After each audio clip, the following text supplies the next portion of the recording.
שלום לכולם. אז יש לנו פה מרת יונדאי 20 שיצא מהמקום. אפשר לראות שיש לנו את החלק הזה של המרה עצמה, יש לנו את החלק שמתחבר אל ההדבקה. וכדי להתחיל אנחנו נצטרך פה מברק פיליפס 3.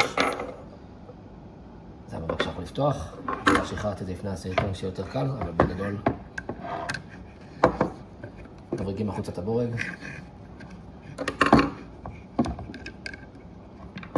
אפשר לראות פה שיש לנו פה שלושה חורים כאלו שמטמיעים לפה לשלושת הפינים האלו.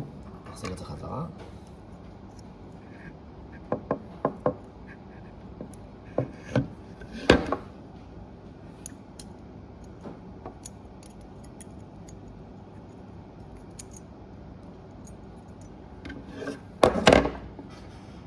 נשים לב שאנחנו שמים את זה לפי הפינים הנכונים.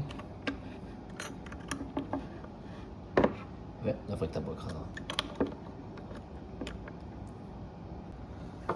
אז אחרי כמה סיבובים, טיפה להתאמץ כדי לזכור את זה עד הסוף. לא עדיף עם הברגה למי שיש. זה ייראה ככה. ואת הדבר הזה אנחנו בעצם נבריק חזרה, נדחוף חזרה, לתוך האוטו.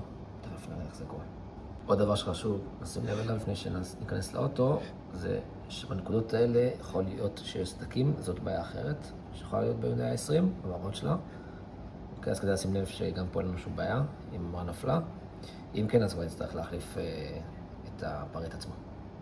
אז אנחנו בתוך היונדאי האהובה שלנו. הנה הטפס של המרה, שרק מחכה. והנה המרה שלנו, ואנחנו צריכים רק לדחוף את זה כאן. אוקיי, אני אעצור את הצילום כי זה מצריך שתי ידיים.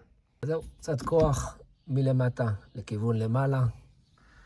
והנה המרה שלנו חזרה למקום. תהנו.